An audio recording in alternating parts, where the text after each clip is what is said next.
Les decía que la idea de este caso es justamente ir de a poquito metiéndolos en el terreno de los costos, desde los dos aspectos que planteamos en la definición de costo desde el punto de vista económico, que es una vinculación racional coherente entre factores necesarios y objetivos productivos. Entonces, plantear de alguna manera esta vinculación desde un caso nos puede ayudar mucho a entender bastante estas ecuaciones y complicaciones que de alguna manera parecen plantear estas relaciones, sin embargo no son tan complicadas, son bastante elementales y bastante fáciles de razonar. O sea, esta señora lo que hace es pan casero. En la ecuación de costo la A representa productos, una convención que prácticamente tomamos al dictar estas clases. Y para hacer este pan casero, esta señora, doña Rosa, utiliza 4 factores básicos, a los cuales nombramos con la letra X, y les ponemos un número, porque así la ecuación la plantea, ¿no? Es decir, el costo del pan casero es la sumatoria de los n factores, en este caso 4, necesarios para alcanzar cada pan casero que hace doña Rosa, donde que usa harina, sal, trabajo de doña Rosa y el servicio de horneado, ¿sí? Esto creo que es a modo de repaso, porque nosotros esto lo habíamos visto ya, pero voy a avanzar un poquito más sobre este caso, ¿no? Y en esta vinculación lógica, y doña Rosa, sabiendo que nosotros estamos estudiando costos, nos dice, bueno, ayúdame a construir este costo, ¿no? Y entonces nosotros hablamos, bueno, en las clases nos hablaron del componente físico, del componente monetario. El componente físico como que es un poco el que expresa la consideración de necesariedad del factor. Entonces, bueno, harina, ¿cuánta harina? Y bueno, 0,800 kilos por pan, ¿no? Por ejemplo. La sal, 0,005 kilos por pan, que serían lo mismo que 50 gramos, y acá serán 800 gramos. El trabajo de doña Rosa, bueno, ella dice, doña Rosa, acá hay una llamada de X3 que dice que doña Rosa por cada hora que amasa obtiene 8 panes. Entonces, nosotros medio como que hicimos una división, ¿no? Dijimos, bueno, 1 hora de trabajo de doña Rosa dividido 8 panes me da 0,125 horas de doña Rosa por pan.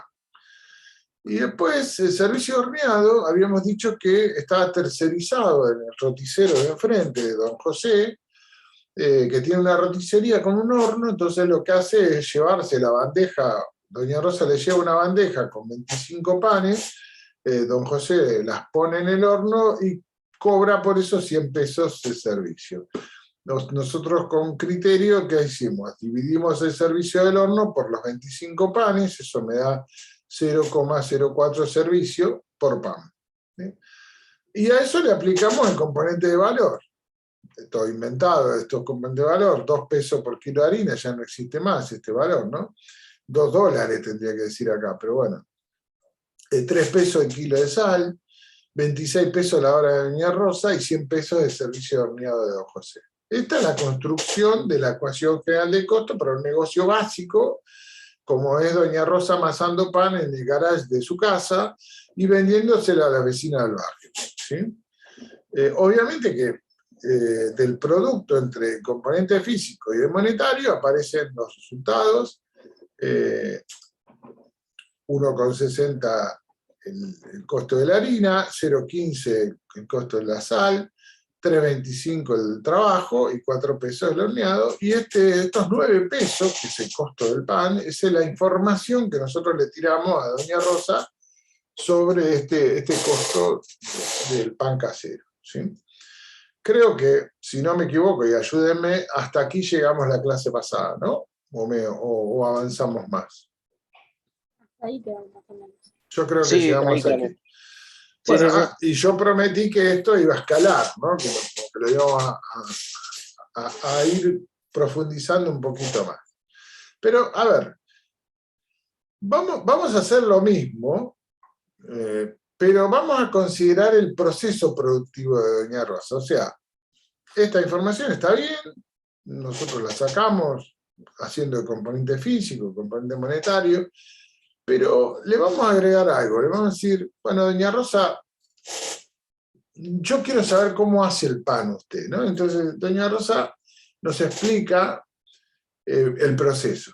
Como que dice, bueno, primero yo dispongo de los ingredientes y amaso arriba de una mesada que tengo y ahí me pongo a trabajar, ¿sí? Mezclo la harina con la sal y agua de grifo, o sea, doña Rosa no lo considera costo a eso, o sea, como que no le genera un costo poner litros de agua de grifo en su pan.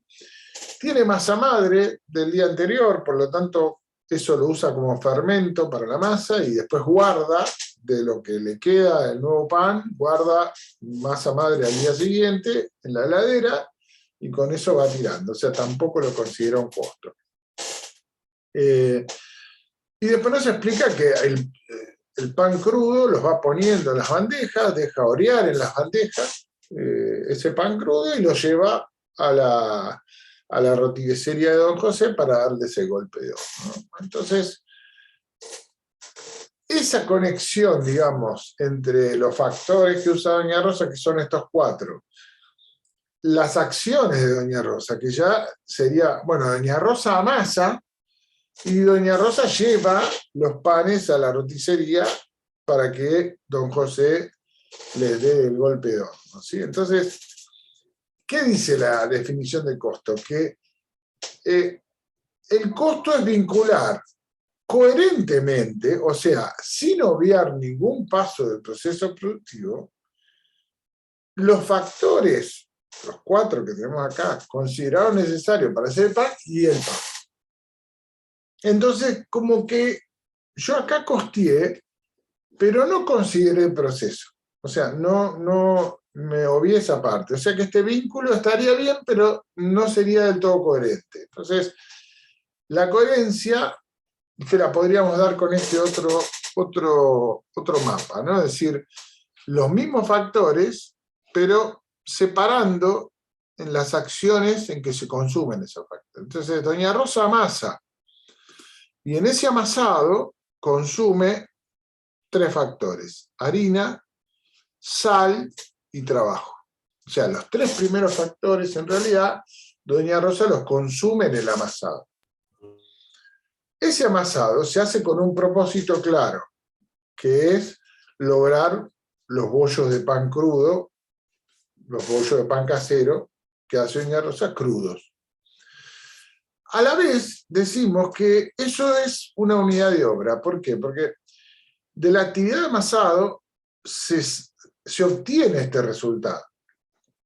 O sea, doña Rosa amasa harina, sal y trabajo, se convierten en un bollo de pan crudo. Luego, ¿qué hace? Va a la roticería de Don José, donde se genera la otra actividad, que es el horneado. ¿Y el horneado qué consume? Consume el servicio tercerizado de Don José como factor, pero a la vez tiene otro factor, que es este bollo de pan crudo que amasó doña Rosa y que ingresa al horneado como un factor. Este razonamiento básico, porque nosotros lo único que estamos haciendo es convertir lo que doña Rosa nos contó en un mapita, me hace entender de que, primero, en el proceso productivo hay acciones, que estas acciones son las que terminan transformando los factores en panes cocidos, ¿sí? Pero a la vez, por supuesto, del horneado sale el pan cocido, y esto es la unidad de obra de la actividad de horneado, y esto a su vez es el pan casero producto que tenemos aquí. O sea, esto es, vinculé pan casero con los 4 factores, pero de manera coherente. ¿Qué significa? Siguiendo el proceso productivo. O sea, el costo de pan casero va a ser 9 pesos, ¿sí? Los mismos 9 pesos que le determiné a doña Rosa en la ecuación del costo, donde dice harina, sal, trabajo, servicio de horneado, y lo metí en la ecuación y me dio 9 pesos. Ahora voy a tener los mismos 9 pesos acá, pero ¿cuál es la diferencia? Harina, sal y trabajo ingresaron al amasado, ¿sí?, en componente físico y monetario. Se transformaron en un bollo de pan crudo. Esto es un objetivo del amasado, pero al mismo tiempo, o uno podría llamarlo resultado productivo intermedio del amasado, se convierte en factor de la próxima actividad, que es el horneado. Y el horneado a su vez consume servicios tercerizados de don José. Con eso obtiene pan casero. Ustedes dirán, ¿y qué diferencia hay entre hacerlo así o hacerlo como lo hicimos antes? Que acá te queda la historia. Entonces, ¿qué pasaría si alguien dice, bueno, doña Rosa viene y se plantea, hey, este mes consumí más harina? Pregunta, ¿dónde estuvo el problema? ¿Estuvo en el horneado o estuvo en el amasado? O sea, puede estar en cualquiera de los dos. Entonces, generar la información de esta manera me permite ir hacia atrás y, de alguna manera, evaluar dónde estuvo el problema o la improductividad o el error que se pudo haber cometido que generó ese problema, ¿sí? O sea, el planteo que hacemos con esto de vínculo coherente, que arrancamos muy levemente, ¿no?, con un caso muy sencillo, con 4 factores, en realidad lo que queremos señalar es que los errores, las improductividades, se suceden generalmente no en la vinculación del factor directamente con el producto, sino en la vinculación de los factores con las acciones que los consumen. Porque hay un primer principio de esta teoría conceptual que nosotros manejamos en nuestra cátedra, que es los factores que son el origen del costo no son consumidos por los productos ni los servicios, son consumidos por las acciones de los procesos productivos. Es una visión muy económica que les va a servir incluso para cuando vean las materias de economía, porque esto es microeconomía pura, ¿sí? O sea, no es nada que hayamos inventado nosotros, ni mucho menos, sino que simplemente es microeconomía pura. Ahora bien, este es el caso de la panadería de Doña Rosa básica. Doña Rosa está haciendo su pan. Como dijimos en la clase pasada, en el barrio se empezó a comentar que nadie amasa el pan como Doña Rosa, por lo tanto empieza a generarse un fenómeno de búsqueda de ese pan de Doña Rosa y empiezan a aparecer vecinos de otros barrios a buscar el pan de Doña Rosa, y a Doña Rosa se le complica todo, porque empieza a tener una demanda que no preveía y que la hace pensar en, bueno, ya no sé si me conviene tener el servicio de horneado tercerizado, y tal vez tendría que pensar en vez de ponerme mi propio horno, ¿no? O comprar mi propio horno y empezar a desarrollar un poco más seriamente el negocio, porque está tomando algunos ribetes que si no lo organizo, o dejo de hacer el pan porque me genera estrés, o doy el salto hacia una panadería de más capacidad y con algunos equipos propios, donde pienso ya un negocio un poco más seriamente, ¿sí?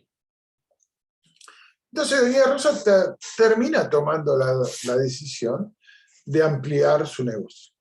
Y en la ampliación dice, bueno, voy a comprar mi propio horno, ¿no? O sea, compra un horno. Eso obviamente le hace aparecer 3 factores: su propio horno, X4, la energía eléctrica que consume ese horno, X5, y aparece trabajo del horneado, que eso no estaba previsto. Va a necesitar a alguien que hornee los panes mientras ella amasa, ¿sí?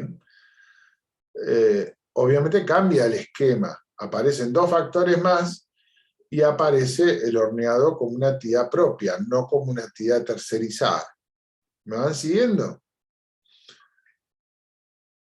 Al margen de eso, ¿sí? ¿Me siguen? ¿Se entiende? Eso es muy importante. Sí, Sí, profe. profe. Bien. Ahora, Resulta que la gente que viene de otro barrio no trae la bolsita como la señora de al lado o el señor de al lado que venían con la bolsita propia, se llevaban el pan, sino que dice, no tengo bolsa y no puedo llevar el pan en la mano. Entonces doña Rosa piensa en la ampliación del espectro de productos y dice, bueno, vamos a generar el pan casero en bolsa también, ¿no? Es decir, bueno, vamos a aquellos vecinos que vienen de lejos, ofrecerle el pan casero en bolsa, una bolsa de polietileno. Entonces aparece el envasado como una actividad más, la bolsa como otro factor y el trabajo del embolsado como otro factor más, ¿no? Obviamente, si uno analiza toda la secuencia es la misma que antes. Doña Rosa masa acá, obtiene bollos de pan crudo, este bollo de pan crudo pasa al horneado como factor. En el horneado se incorporan el costo del horno, el costo de la energía, el costo del trabajo, ¿sí? Aquí se obtiene pan cocido. Este pan cocido lo puedo vender sin bolsa o lo puedo llevar como pan al envasado. Allí se le incorpora la bolsa, se le incorpora el trabajo del envasado y se obtiene el pan embolsado. Los dos productos de doña Rosa ahora son pan casero y pan casero en bolsa. Pero como la panadería se agrandó, ya tuvo de alguna manera que disponer de todo el garage y reformarlo y poner el horno y esas cuestiones, apareció con que también necesitaba un servicio de limpieza. O sea, ya la panadería no funcionaba así si no tenía esa limpieza. En la limpieza se consumen materiales de limpieza, un factor más. Y un servicio de limpieza tercerizado que me lo cobran por metro cuadrado. Entonces, de alguna manera pienso en cómo voy a evaluar esta actividad y también necesita administrar la panadería. ¿Por qué? Porque, bueno, ahora tiene que pagar 2 sueldos, tiene que liquidar los impuestos, empezar a llevar los libros de IVA, bueno, entonces se le complicó la historia, ¿no? Agrandó el negocio, pero obviamente que también se le complicó la vida. La limpieza, uno dice, bueno, es una actividad también, consume 2 factores, bueno, y genera un servicio, unidades de obra también.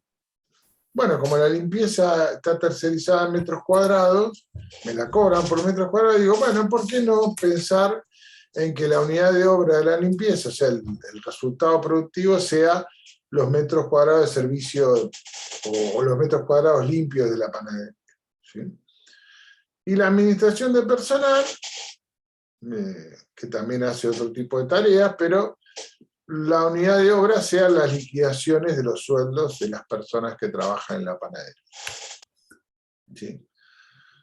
Obviamente uno se podría preguntar, bueno, la limpieza, la administración son costos.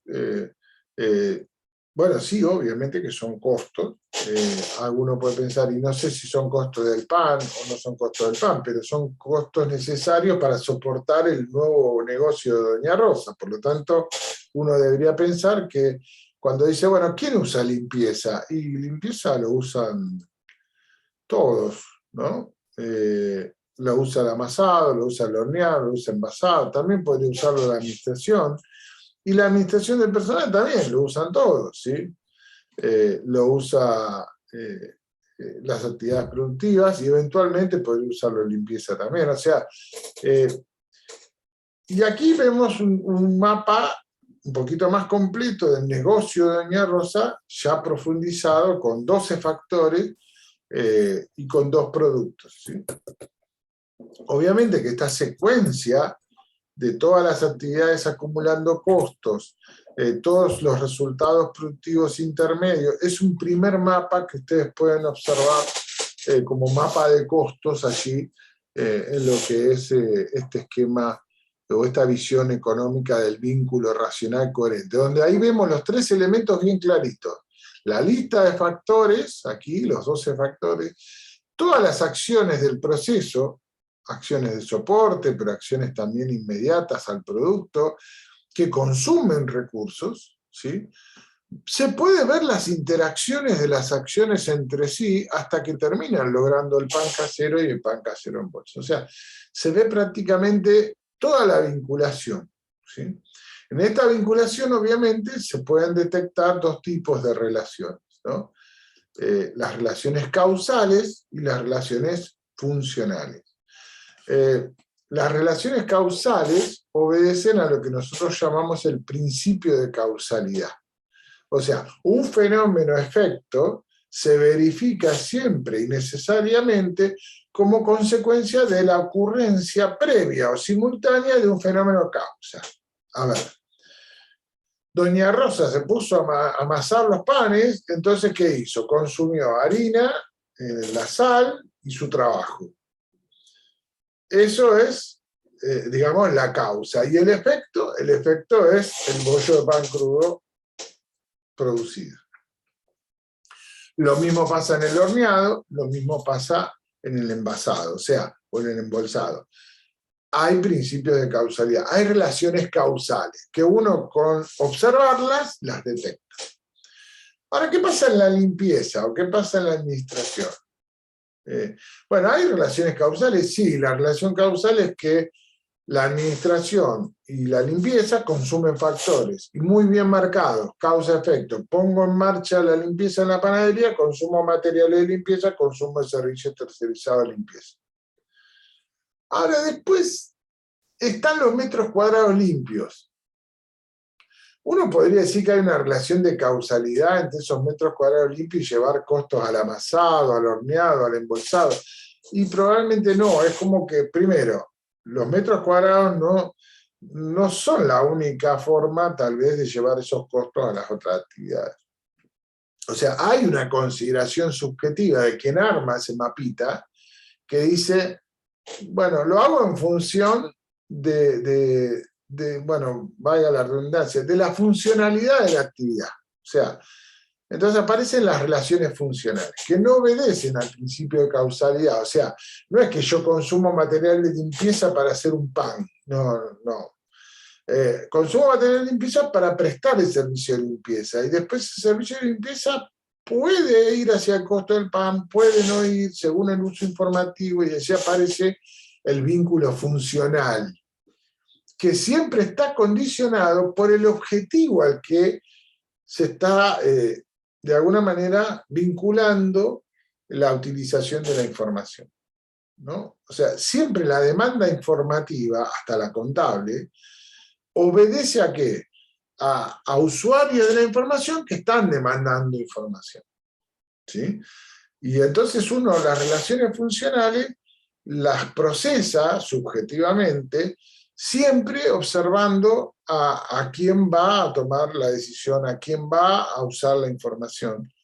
Ejemplo, la limpieza, sí, pero la administración, a los fines contables, podría ser considerado no un costo de producción, sino que sea considerado un costo de administración y puesto en el estado de resultados, pero no activado a los productos y menos cargado al costo. Ustedes dirán, eso es lo que se hace, eso es lo que hay que hacer. Sí, seguramente los que cursaron técnica de evaluación o contabilidad básica, eso lo vieron. Ahora, la pregunta es, eso es exclusivamente a los fines contables, no a los fines de todos los usos informativos. ¿Sí? O sea, a los fines contables ese es el procedimiento. Y entonces yo practico una relación funcional y digo, lo administrativo no. ¿Sí? Ahora, de golpe, para fines específicos, como puede ser el análisis de rentabilidad de un negocio, puedo decir, no, lo administrativo sí. Total, acá ya no entran las normas contables. O sea, lo puedo hacer a mi criterio. Y en todos los casos estoy haciendo una consideración subjetiva que no obedece a un principio de causalidad, sino que yo voy haciendo uso de esa relación subjetiva en función del uso que le voy a dar a la información de costo. Entonces volvemos otra vez a la ecuación general del costo, y ahora vamos a plantearnos no tanto el vínculo coherente, que ya lo vimos, sino decir, cuando la definición de costos habla de recursos necesarios. ¿A qué se está refiriendo? ¿Sí? Esa necesariedad, ¿a qué obedece? Sobre todo cuando uno se pregunta cuáles factores son necesarios o cuántos factores son necesarios para alcanzar el objetivo PAN en la panadería de Doña Rosa. Entonces uno podría decir, bueno, no importa esas consideraciones, primero voy a hacer un relevamiento de toda la lista de los factores que Doña Rosa utiliza ahora para hacer pan casero en bolsa. ¿Sí? Y allí aparece su lista de 12 factores, ya no 4, ¿sí? Y en que cada factor vamos a hacer, obviamente, el estudio de lo que es el componente físico, componente monetario y el componente, digamos, del cálculo de SP por Q, ¿no? Ese cantidad, precio por cantidad o costo por cantidad. Y la sumatoria de todos esos costos sería el costo unitario del pan casero de Doña Rosa, el nuevo costo. El anterior era 9, ahora cambia. Lo primero que vamos a hacer es, bueno, simplificar esto, entonces material de limpieza y servicio de limpieza y servicio administrativo y papelería lo vamos a refundir en lo que sería el servicio de limpieza total y el administrativo total y cómo va a llegar al costo del pan. ¿Sí? Y ahí, a partir de ahí aplicamos lo mismo que veníamos haciendo y aparecen nuevos valores, ¿no? Componente físico, componente monetario, la harina y la sal calculada de la misma manera. Ya a la hora del trabajo amasado ya no es igual porque la cantidad de panes ha cambiado, lo mismo el horno, empiezan a aparecer otras relaciones de productividad que no vienen al caso del cálculo, sino que ustedes vean nada más que aparece. Voy a calcular también componente físico y monetario y voy a sacar un nuevo costo, que es 10,85. Esos valores obviamente son sacados de alguna hoja de Excel que hemos hecho con el caso, pero no es el objetivo de la clase, ¿no? O sea, no se preocupen de dónde salieron los valores, sino piensen que todos esos valores físicos son las consideraciones de necesariedad del factor, que nosotros pensamos, Doña Rosa y nosotros cuando hicimos análisis pensamos que se consumen por cada pan, y el componente monetario de cada uno de esos factores. Lo único que hemos refundido en uno es el servicio de limpieza, donde el componente físico serían 0,04 metros cuadrados por pan, o sea, es una relación muy arbitraria, y se multiplica eso por el costo del metro cuadrado de la limpieza, y lo mismo con las liquidaciones del personal, o sea, como una relación muy arbitraria, es decir, 0,005 liquidaciones de sueldo de personal por 140, sería esto por pan, ¿no? Eso da la pauta de estas relaciones funcionales, ¿no? Donde esto no tiene nada que ver con cada pan, sino que en realidad lo que uno hace es una especie de cuantificación física y monetaria de estos factores, de estos servicios de la actividad de limpieza y de personal convertidos en factores a partir de las unidades de obra. Después estos sí, son ya factores hechos y derechos, ¿no? Donde se supone que estos valores salieron de algún cálculo que hicimos en alguna hoja de Excel, ¿no? Con su componente monetario y llegamos a este costo de 10,85.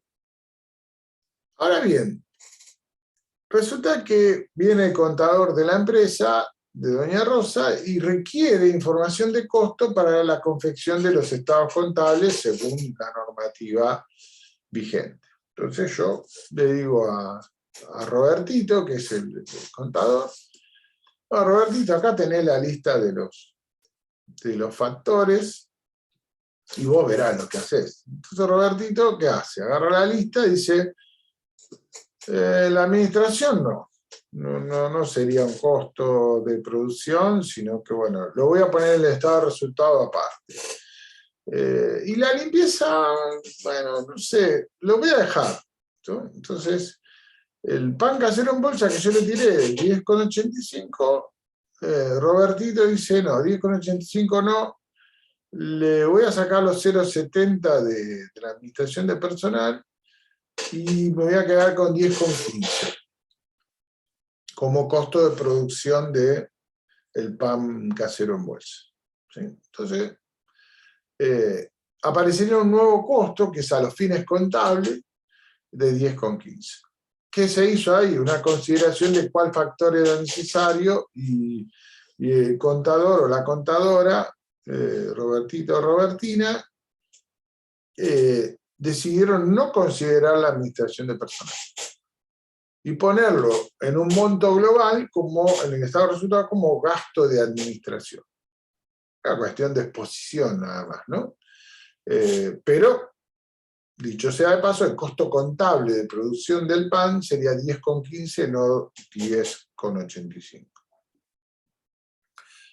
¿Hasta aquí todo bien? ¿O más o menos se entiende? Sí, profe. Sí, Sí, profe. Sí, profe. Muy bien. Entonces, ahora, segunda parte de esta historia. ¿Qué pasa si viene un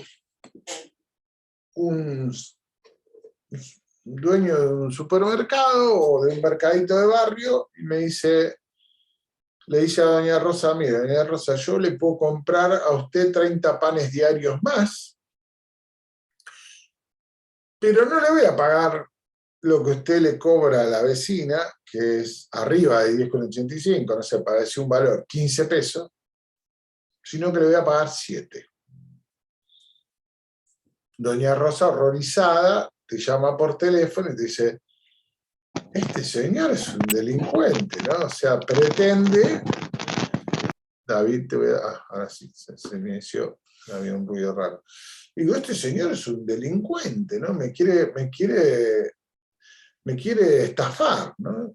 Y en realidad, no dice doña Rosa, ¿es así? Bueno, entonces la primera pregunta que uno le hace, doña Rosa, no sé si la pregunta podría ser muy técnica, porque doña Rosa nos va a mirar con cara de incredulidad, ¿no? De decir, no sé si existe, pero la frase existe capacidad ociosa es una pregunta media complicada para doña Rosa, pero yo le puedo explicar a doña Rosa, mira, doña Rosa, con lo que usted, la estructura que usted tiene, ¿no? El horno, los empleados que tiene, el servicio de limpieza, la administración, ¿se arregla para hacer los 30 panes o necesita más empleados, necesita otro horno, necesita más limpieza? Y ahora se dice, no, yo podría hacer los 30 panes con lo que tengo porque existe, ¿no? esta capacidad ociosa, eso entre nosotros, ¿no? Entonces uno agarra la lista y dice, opa, ¿cuáles factores entonces son necesarios para hacer los 30 panes? Y según lo que dijo doña Rosa, se arreglaba con los mismos empleados, se arreglaba con el mismo horno, se arreglaba con el mismo servicio de limpieza, entonces empieza a tachar. Trabajo de amasado, no necesito. Trabajo de horneado, tampoco. Trabajo de embolsado, tampoco. Digo para hacer los 30 panes adicionales, ¿no? Trabajo de limpieza, perdón,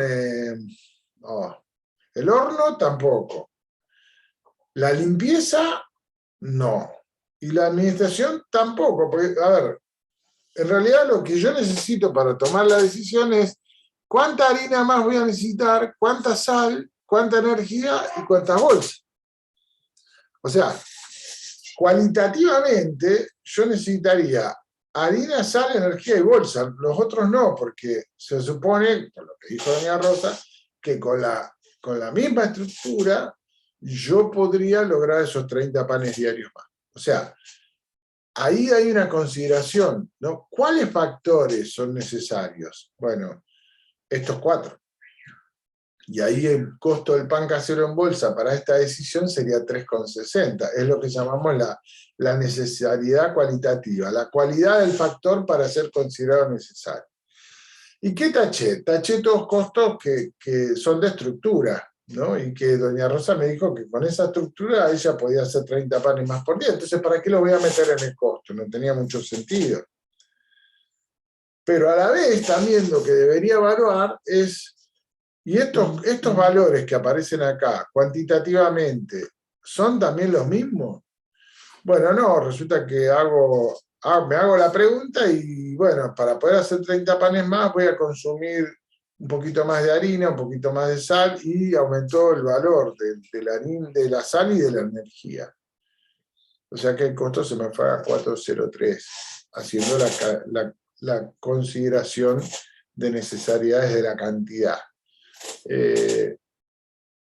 Y doña Rosa dice, pero me conviene tomar la decisión entonces, ¿no? Porque si el hombre me va a pagar 7 y yo tengo un costo de 4, me sirve, ¿o no? Es más, cuando tome la decisión, si la toma, el costo de 10,85 debería bajar. ¿Por qué? Porque vos haces más panes y tenés esos costos allí que de alguna manera los has sacado dividiendo en la relación de productividad una constante con un volumen. Si el volumen se agranda, esas relaciones también en realidad no se van a agrandar, van a bajar, y cuando vos haces el nuevo cálculo de costos, esa no es 10,85, sino que es un poquito menos. ¿Sí? O sea, el tomar la decisión no solamente te conviene desde el punto de vista del beneficio, sino también te conviene desde el punto de vista de lo que es el negocio en general.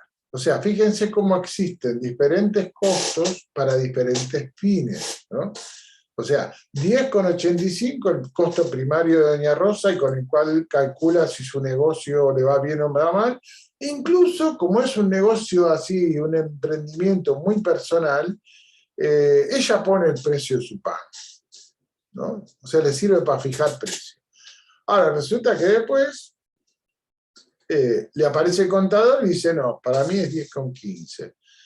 Después aparece este hombre o esta señora con los 30 panes adicionales, no, para mí es 3,60, y si hago otra consideración, ¿no? La posibilidad de cambios en las cuantías, y 4,03 como máximo. Aparecen 4 costos distintos según las consideraciones que uno hace. O sea, el costo de contador, 10,15. El costo, considerando cuáles factores son necesarios, 3,60 para la decisión. Considerando cualitativa y cuantitativamente, aparece 4,03. Todos están bien. Todos se adecúan a lo que es la necesidad de información específica. ¿Sí? O sea, conclusión de este tema. El concepto de necesidad, primero, admite 2 visiones. La cualitativa, que dice qué cualidad tiene que tener un factor para ser considerado necesario, ¿no? Fíjense que en la resolución anterior tachamos un montón de costos. ¿Por qué? Porque eran costos de estructura, y entonces no tenía sentido tenerlos en cuenta para esa decisión. Pero también tengo que hacer la consideración cuantitativa. ¿Cuántos factores necesarios? Y ese cuántos factores necesarios se analiza tanto desde el componente físico como del componente monetario, ¿sí? Que son los 2 elementos que estudiamos el otro día. Por lo tanto, el de costos, lejos de ser un concepto absoluto, donde existe un único costo que resuelve todo, es un concepto relativo, y que esa relatividad está condicionada al propósito o al fin para el cual se va a utilizar la información. O sea, existen diferentes costos para diferentes fines o finalidades, ¿sí? Primera conclusión de la clase de hoy, digamos, ¿sí? ¿Duda, pregunta sobre este tema? Es muy importante que entiendan esto de la relatividad de costos.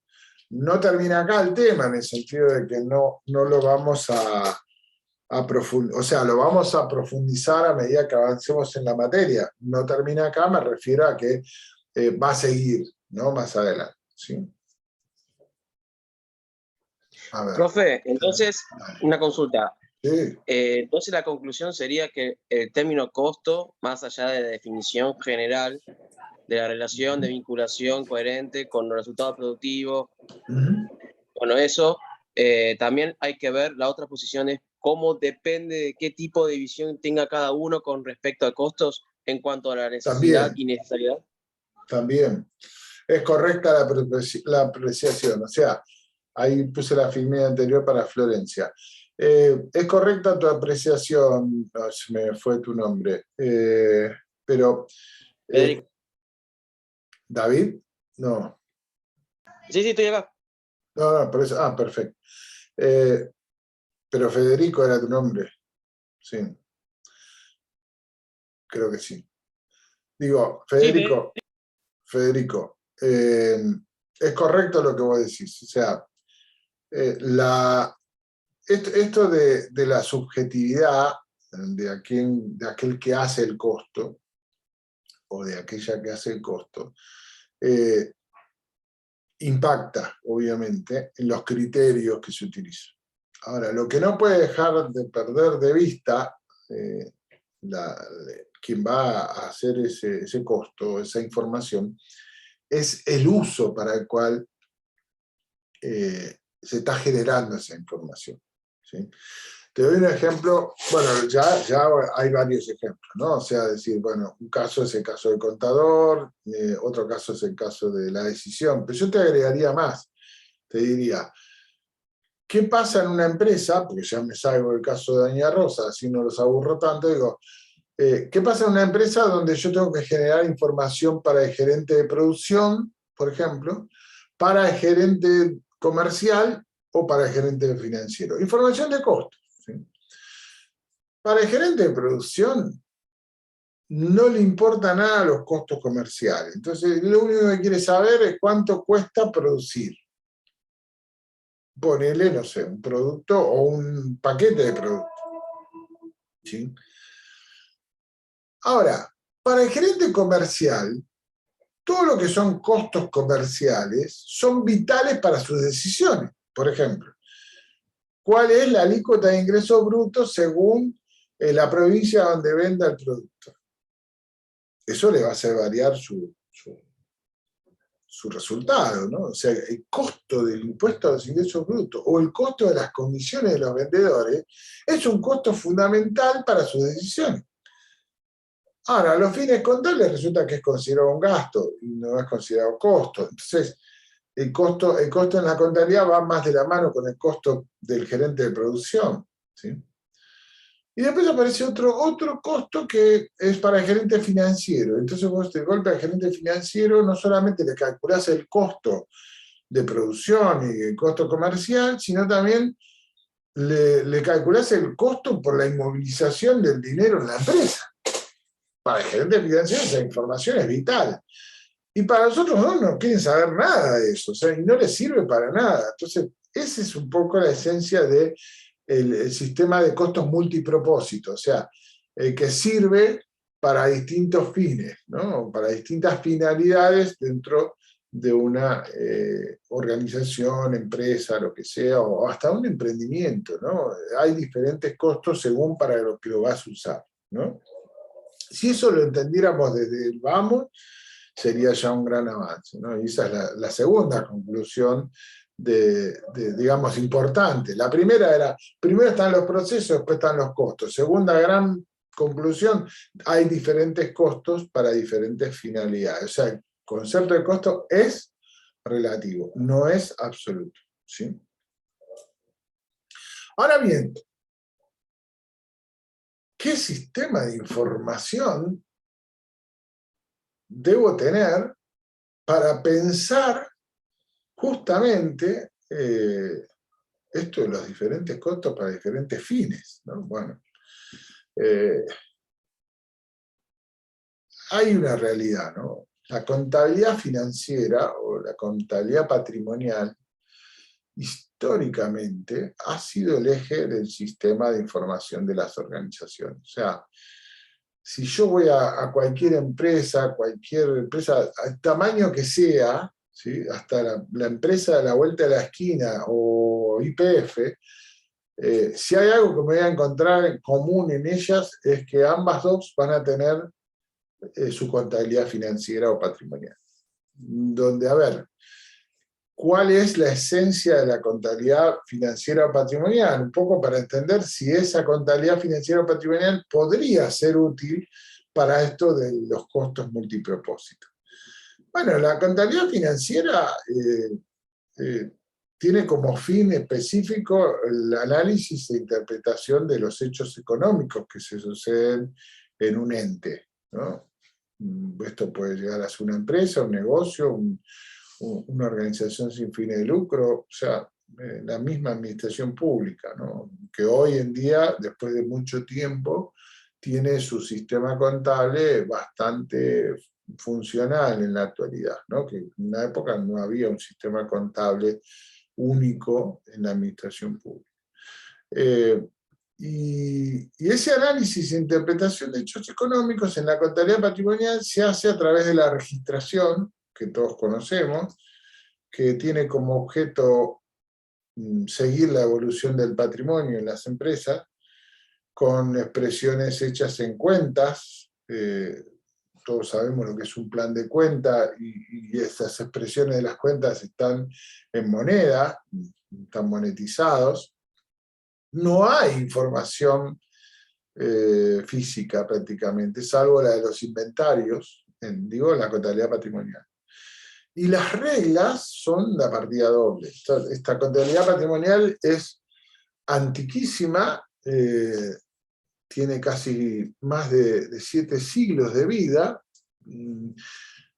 Cuenta la leyenda que fue creada por Fray Luca Pacioli. Digo leyenda porque si bien hay un libro que acredita eso, que es el libro Suma de aritmética, geometría y alguna cosa más, que es el libro de Pacioli, en el cual este hombre, que era un fraile, tal cual como se adjetiva cuando se lo nombra, y que en una noche de inspiración divina creó la ecuación patrimonial que creemos, ¿no? Y donde, bueno, se crearon un sistema de registración de entrada y salida, en el cual se registraba siempre una partida de ingreso y otra de egreso, ¿sí? O sea, todo valor que entra debe salir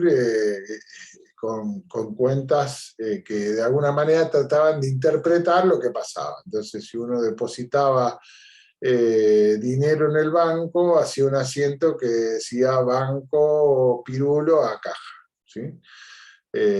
Bueno, eso hoy todavía está vigente en nuestro día, con una única diferencia, que en muchas empresas, sobre todo empresas grandes que tienen sistemas integrados de información, ya los asientos no los hacen las personas, sino que los hacen los sistemas, ¿no? Y el producto de esta contabilidad son los estados contables, ¿sí? O sea, estados contables que generalmente no se cierran mensualmente, salvo, vuelvo a repetir, las empresas grandes sí, que tienen un sistema integrado de información como puede ser SAP, cierran todos los meses el balance, por lo menos el de sumas y saldos queda cerrado. O sea que uno podría tener información mensual, pero en las empresas chicas, el balance es una vez por año y a otra cosa, ¿no? Después apareció la contabilidad de costos, eso ya fue muy posterior, casi 6 siglos después de la creación de la contabilidad patrimonial o financiera, aparece la contabilidad de costos en medio de la revolución industrial, donde, bueno, se seguía haciendo el tema de la contabilidad patrimonial, ¿no? Los hechos económicos con las transacciones, con las expresiones monetarias se interpretaban los hechos económicos, y aparecía la contabilidad patrimonial con los estados contables. Pero se le agregaba a esto, ¿qué cosa? El registro de las transformaciones internas, o sea, las vinculadas con la función de la producción. O sea, si los recursos se convertían en productos en proceso, se hacían los asientos correspondientes a eso, ¿no? Se activan en la cuenta de productos en proceso todos los ítems de costos. Y después los productos en proceso se transforman en productos terminados, también se hace una registración y finalmente después se hace un asiento de venta, ¿no? Con la descarga correspondiente del inventario. Obviamente que estas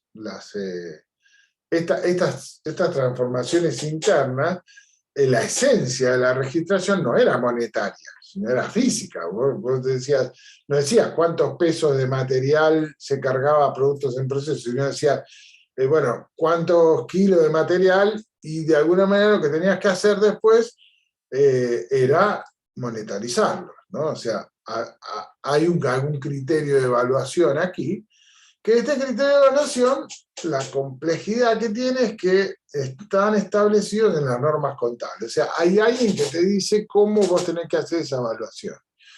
Por lo tanto, eso suele generar la sensación de que la contabilidad, a pesar de que tenga a favor el tema de la contabilidad de costos, termina encerrándose en su propia norma y decir, sí, registramos las transacciones internas, los procesos internos en la organización, pero no podemos salirnos de esta forma de monetizar, ¿no? O sea, no puedo cambiar esta forma de evaluación, y de hecho evaluar y monetizar lleva un proceso que no hace que vos semanalmente puedas tener la información tal vez, ¿no? Sino más bien tenés que esperar a que se cierren los estados para poder tenerlo.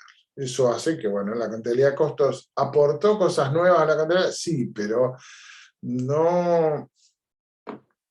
a ver, no sirve para lo que es la gestión o la toma de decisiones. O sea, no me ayuda en esto del sistema multipropósito, ¿no? Pero sin embargo, en esta materia tenemos que ver, y los primeros ejercicios van a tener que ver con la parte contable. Habría una forma de pensar en una mejora de la exposición de los costos contables. Y que es nosotros proponemos desde nuestra materia una serie de mejoras en cuanto a lo que es el modelo contable. En principio, debemos admitir que el sistema contable o el modelo contable tiene dos formas de calcular el beneficio, que es uno de los elementos claves en lo que es el análisis de información de costos. El beneficio se puede calcular, ustedes esto ya lo saben, pero bueno, lo repasamos, de dos formas. O lo puedo calcular por diferencia patrimonial, que eso sería tomar el patrimonio del periodo, restarle el patrimonio del periodo anterior, restarle los aumentos patrimoniales del periodo y sumarle las disminuciones patrimoniales del periodo. Con eso sacarías un beneficio en función del patrimonio.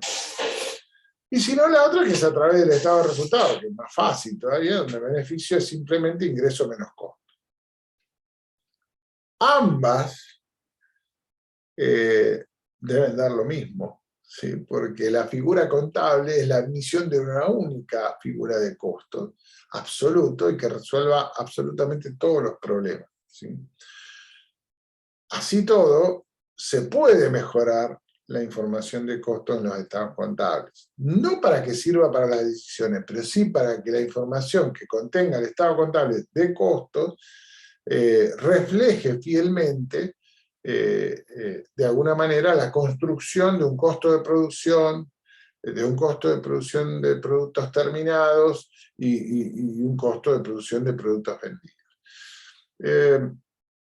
Para ello se propone, y nosotros lo pedimos a gritos en las empresas, y de hecho en empresas grandes lo van a ver, los estados contables, porque las mismas consultoras internacionales proponen el armado del estado de costos, ¿no? Que es una especie de superación del estado contable, es decir, bueno, la cuenta que aparece en el estado de resultado y que dice costo de producto terminado y vendido, costo de servicio prestado y vendido también, podría llegar a mostrarse en un estado de costos cuyos ítems básicos son estos que vamos a ver aquí, ¿sí? Y que seguramente en las próximas clases con Sergio van a empezar a hacer este tipo de ejercicios donde van a trabajar la parte contable de los costos. Es probablemente el único contacto que tengamos contable vinculado con costos, ¿sí? Pero nobleza obliga, muchos de ustedes están estudiando para contador público, por lo tanto se hace necesario pensar en este esquema. ¿Qué es el estado de costos? Un estado en el cual se trata de clarificar de manera clara y, digamos, detallada, analítica, el costo del producto, del objetivo producido y vendido en una empresa, ¿sí? Que es el segundo ítem del estado de resultados. Es venta menos costo del producto terminado y vendido, ¿no? Bueno, ¿cómo se construye este costo del producto terminado vendido, del objetivo? Ponemos objetivo porque puede ser para una empresa de servicios también. Bueno, primero, el primer ítem es el consumo de bienes intermedios, consumibles, o los materiales, como se suelen llamarlos, ingredientes. El segundo son los costos de los recursos humanos directizables al producto, o que estén técnicamente ligados al producto o servicio. En las empresas de servicio, los bienes consumibles son menos que los recursos humanos, por lo tanto, podemos llegar a alguna alteración de este estado de costos, ¿no? A eso le sumaría los servicios productivos directos, o sea, son servicios de terceros que se pueden directizar e identificar con la producción. Hay otros servicios de terceros que no son identificables a la producción, por lo tanto entrarían en otro paquete de costo. A eso le sumaría el costo de los bienes durables directos, o sea, un poco tiene que ver esto con el equipamiento técnico, ¿no?, que se utiliza en la producción. Bienes durables me refiero a bienes finales de capital o bienes de uso, como se llama en la jerga contable.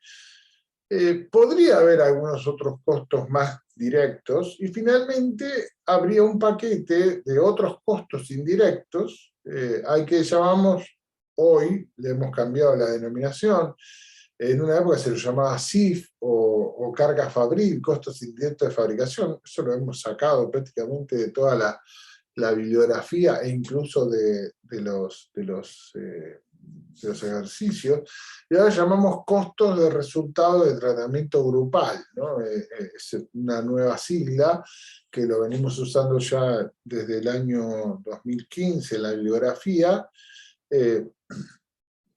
con un propósito, que cuando uno dice costo indirecto de fabricación o carga fabril, en realidad lo que está diciendo, pareciera que los costos son un tema inherente solamente a las empresas manufactureras. En realidad las empresas de servicios también tienen costos, ¿sí?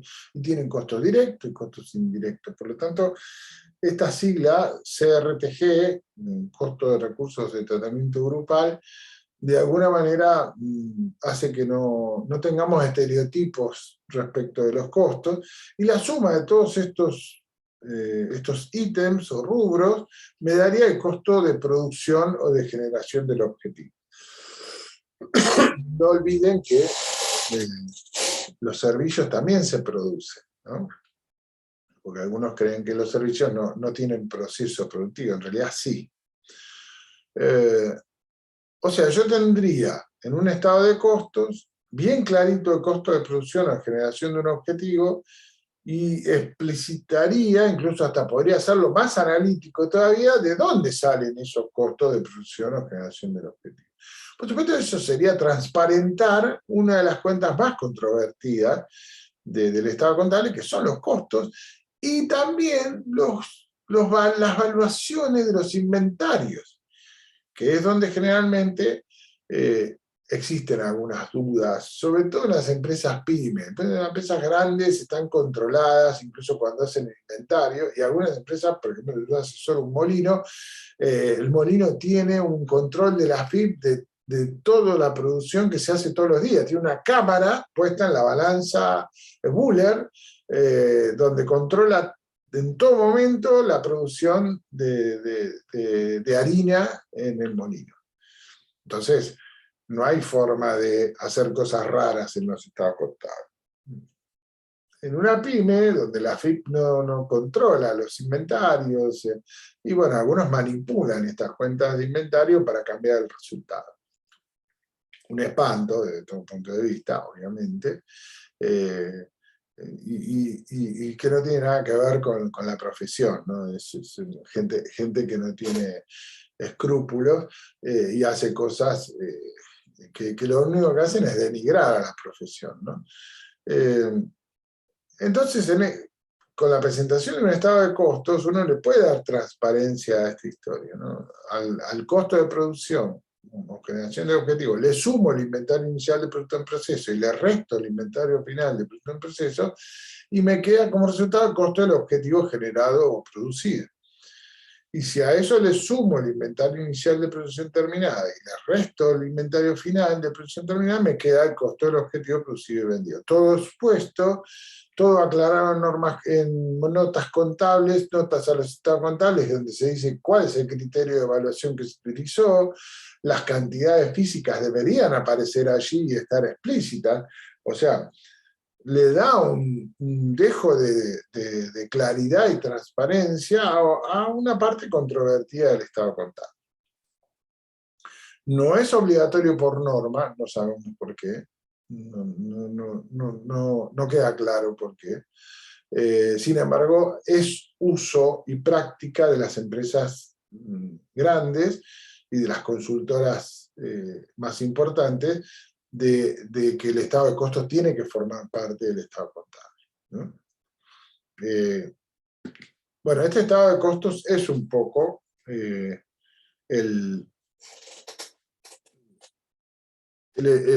lo que les sugerimos a aquellos que dediquen su vida a hacer los estados contables. Bien, como lo hemos prometido es deuda, ya me pasé del tiempo y no era la idea. Pero bueno, llegamos hasta el objetivo, que es que ustedes hayan podido ver un poco mejor lo del caso de la panadería de Doña Rosa, y al mismo tiempo también poder incursionar un poquitito en lo que es los sistemas de información y los costos, ¿sí?